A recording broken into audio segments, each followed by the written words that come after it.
This YouTube channel does not promote any violent, harmful, or illegal activities.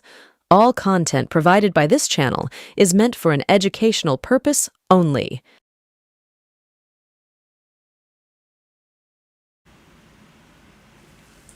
নমস্কার, আমি অরূপ সেনগুপ্ত। আপনারা দেখছেন বিশ্বজোড়া বাঙালির আওয়াজ, সর্বাধিক প্রচারিত Bangla YouTube channel NK digital. অরূপের অগ্নিশেল অনুষ্ঠানে আপনাদেরকে স্বাগত জানাই। বিগত 2 সপ্তাহে ব্যক্তিগত অসুবিধার কারণে আমি আসতে পারিনি, এই জন্য আমার শ্রদ্ধেয় শ্রোতাকুলের কাছে আমি ক্ষমা প্রার্থী।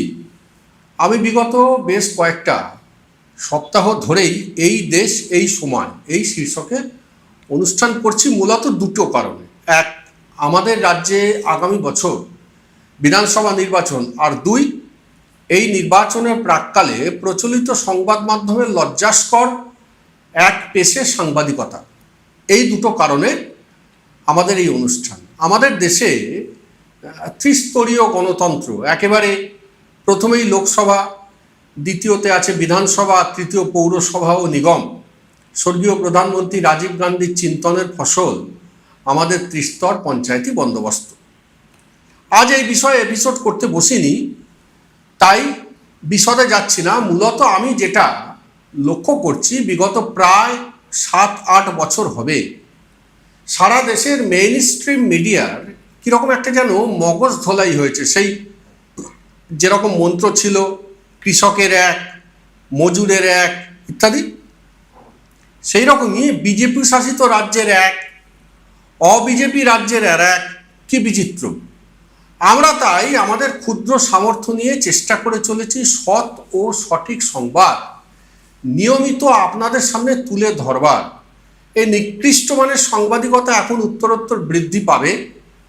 রাজ্যে বিধানসভা নির্বাচন যত এগিয়ে আসবে, আমি মূলত এই দেশ এই সময় অনুষ্ঠানের মাধ্যমে আপনাদের সামনে সারা দেশের একটা বাস্তব চিত্র তুলে ধরতে চাইছি যথাসম্ভব। কারণ এই রাজ্যের অধিবাসী বৃন্দেরও কিন্তু সিদ্ধান্ত নেওয়ার দিন এগিয়ে আসছে ক্রমাগত।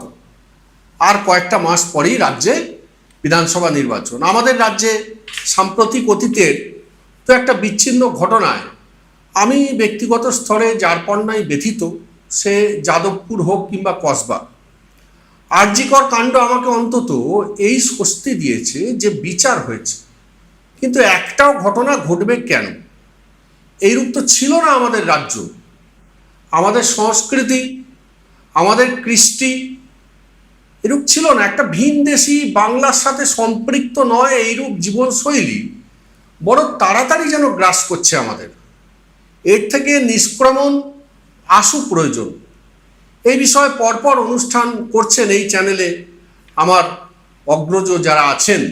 আমি তাই এই বিশদে যাচ্ছি না। আমার আজকের বিষয়ে নারী নির্যাতন, ইন বেটার সেন্স বলা ভালো ধর্ষণ, এটা যতটা অপরাধ ততটাই ব্যাধি একটা, এটা আমার মনে হয়, যার মূলে আছে সামাজিক শিক্ষা ও বিবর্তন। আমাদের রাজ্যে অবশ্য ধর্ষণের ঘটনা অপেক্ষাকৃত অনেক কম, কিন্তু পড়শি রাজ্যগুলোতে সেখানে কি অবস্থা, কি ভয়াবহ পরিস্থিতি সেখানে। একেবারে লাগোয়া ওড়িশার কথাই ধরুন, বর্তমানে ওটি ধর্ষণ রাজ্য হয়ে উঠেছে। বেটি বাঁচাও বেটি পড়াও চলছে কি না ভারতীয় জনতা পার্টির সরকার। বেটি তো পড়বে তখন যখন সে বাঁচবে, নিজের আব্রু নিজের সম্ভ্রমের সাথে আপোষ না করে। কিন্তু সেটা হচ্ছে কই? একটা 17 দিনের টাইম স্প্যানে 7টা ধর্ষণ হয়ে গেল ওড়িশায় জুনের মাঝামাঝি সময়কাল থেকে।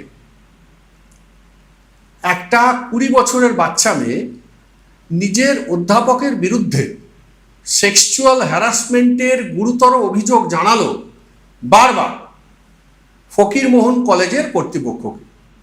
লাভ হলো না। গত 12ই জুলাই গায়ে আগুন দিয়ে শেষ করে দিল মেয়েটি নিজেকে। মারা গেল ভুবনেশ্বর এইমসে। ওখানে অবশ্যই মোমবাতির পাঠ নেই, বিজেপির সরকার মরে গেছে, শেষ হয়ে গেছে। রাত গেই বাদ গেই, জ্বালাক তো দেখি মোমবাতি।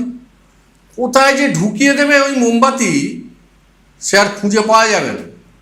যাই হোক, আসুন এবারে জগৎসিংপুর মালকানগিরি পরপর দুটো ধর্ষণের ঘটনা ঘটেছে উড়িষ্যায়। পুরীতে ঘটেছে ধর্ষণ এই সম্প্রতি জুন মাসের 19 তারিখে ময়ূরভঞ্জ জেলায় 31 বছর বয়সী এক মহিলা ধর্ষিত হন। একটি 7 বছরের শিশু জুন মাসের 28 তারিখে গঞ্জাম জেলায় ধর্ষিতা হলেন। ওই গঞ্জামেই 25শে জুন ধর্ষিতা হন 17 বছরের একটি নাবালিকা। জুন মাসের 15 তারিখে একজন কলেজ ছাত্রী গ্যাং রেপড হয়ে গেলেন গোপালপুর সি বিচে। এই মোটামুটি উড়িষ্যার বর্তমান চিত্র।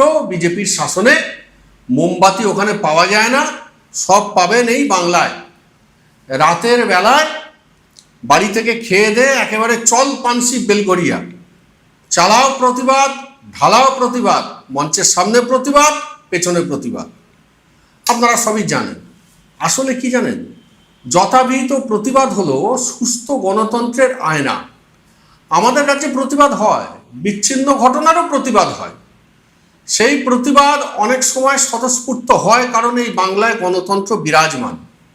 তাই উত্তরপ্রদেশের মতো ভয়ের বাতাবরণ থাকলে প্রতিবাদ হতো না, এই কথা আমরা নিশ্চিত করেই বলতে পারি।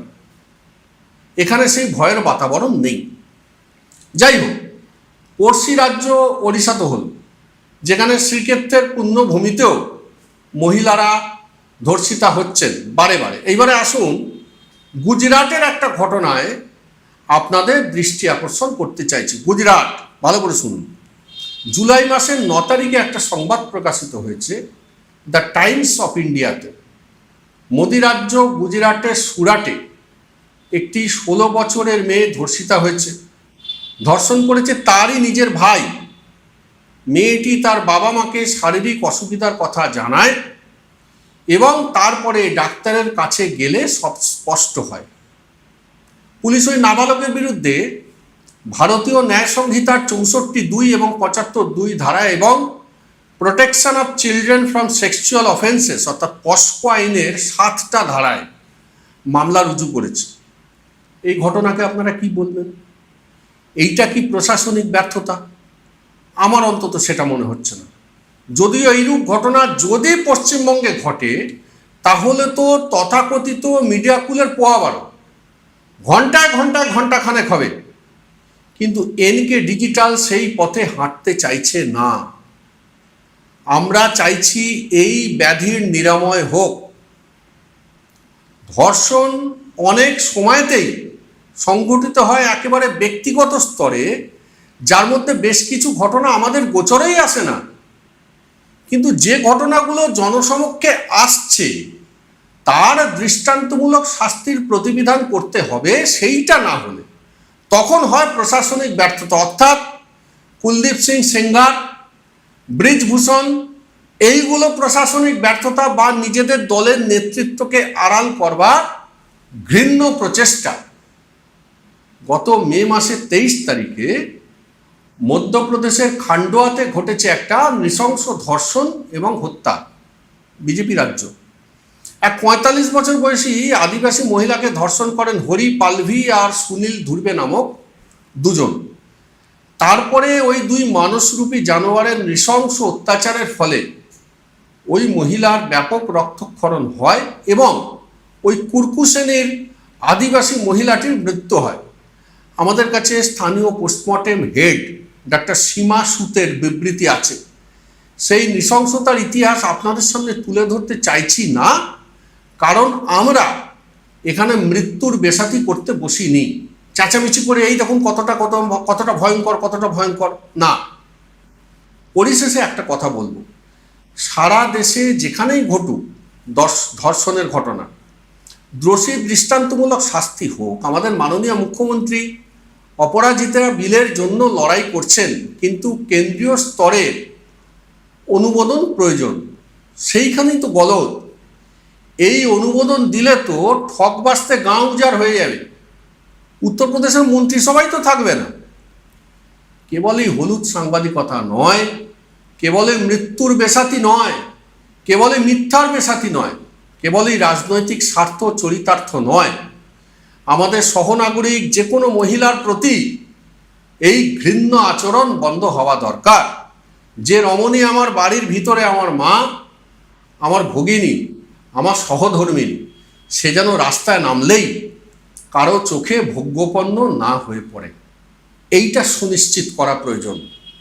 আমার মনে হয় নারীর সম্মান সুনিশ্চিত করতে গেলে সর্বাগ্রে প্রয়োজন নারীর ক্ষমতায়ন, যেটা নিরন্তর করে চলেছেন আমাদের মানবিক মুখ্যমন্ত্রী মমতা বন্দ্যোপাধ্যায়। একেবারে নিজের রাজ্য বিধানসভায় নারীদের জন্য আসন সংরক্ষণ থেকে শুরু করে কন্যাশ্রী প্রকল্প অবধি নারীর ক্ষমতায়নে এত সদার্থক পদক্ষেপ আর কোনো রাজ্যের সরকার নিয়েছেন বলে আমার ঠিক মনে আসছে না। পরিশেষে একটা কথা জানিয়ে রাখি আপনাদের, আমাদের দেশের জাতীয় নিরাপত্তার ইতিহাসে সব থেকে বড় ব্যর্থতা এবং কলঙ্ক পুলওয়ামা হত্যাকাণ্ড। আমরা সেই কোভিডকালের সময় থেকে একটা অতি নাটকীয় আচরণ দেখতে পাচ্ছি কেন্দ্রীয় সরকারের। কখনো বলছে থালা বাটি বাজাও, কখনো সিঁদুর খেলছে। এসব নাটক তো অনেক হলো। আমি খুব শীঘ্রই আবার আসছি একটাই প্রশ্ন আর তার সম্ভাব্য উত্তর নিয়ে। পুলওয়ামার ওই 4 জন জঙ্গি কবে ধরা পড়বে? জবাব দিতে হবে তো কেন্দ্রীয় সরকারকে। 26টা তাজা প্রাণ মুহূর্তের মধ্যে চলে গেল অনন্ত লোকে। যে 4 জন নৃশংস জঙ্গি হত্যা করলেন ওই 26 জনকে, সেই 4 জনকে না ধরে সারা ভারতবর্ষ জুড়ে আপনি সিঁদুর খেলে বেড়াবেন, এটা তো মেনে নেওয়া যায় না। মিডিয়াকুলের সমর্থন পাচ্ছেন তাই মিডিয়াকুল আর প্রচার করছে না বা প্রশ্ন তুলছে না, কিন্তু আমরা তো তুলব। আমাদের তো জানতে হবে, আপনাদের জানতে হবে, আপনাদেরকে জানাতে হবে কোথায় পুলওয়ামার সেই 4 জন হত্যাকারী।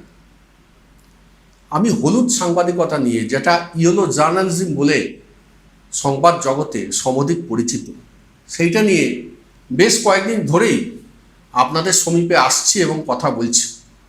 আমি আরও একটা উদাহরণ দিই। কয়েকদিন আগে, এই গত 4-5 দিন আগে পাটনায় পারস হসপিটাল, একটা অত্যন্ত স্টেট অফ দ্য হসপিটাল বলে আমরা জানি এবং ক্যাপিটাল অফ বিহার, সেখানে তো ডাবল ইঞ্জিনের সরকার চলছে। চন্দন মিশ্র বলে একজন কুখ্যাত অপরাধী সেখানকার হসপিটালের আইসিইউতে ভর্তি ছিলেন।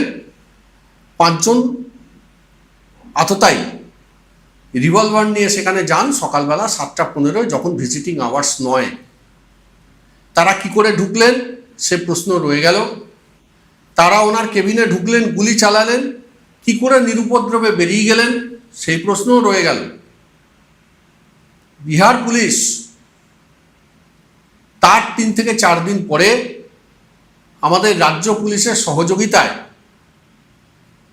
কলকাতা থেকে ওই 5 জন জঙ্গিকে আটক করে। আমি কিছুদিন আগে একটি বহুল প্রচালিত বৈদ্যুতিন মাধ্যমে দেখলাম, সেখানকার সঞ্চালিকা বলছেন, দেখুন বিহারে খুন করে এসে আটকে ছিল কলকাতায়, লুকিয়ে ছিল কলকাতায়, কলকাতা থেকে ধরা পড়লো, রাজ্যের আইন শৃঙ্খলা পরিস্থিতির কি অবস্থা। আরে যেখানে খুন হলো, যেখানকার অধিবাসী বৃন্দরা খুন করলো, সেই রাজ্যে বর্তমান শাসন ব্যবস্থা বা আইনের শাসন নিয়ে কোনো প্রশ্ন নেই। যাদের সহযোগিতায় এবং বদান্যতায় ধরা পড়লো, সেই রাজ্যের প্রশাসন এবং পুলিশকে কাঠগড়ায় তোলা হচ্ছে। এইটা হলুদ সাংবাদিকতা।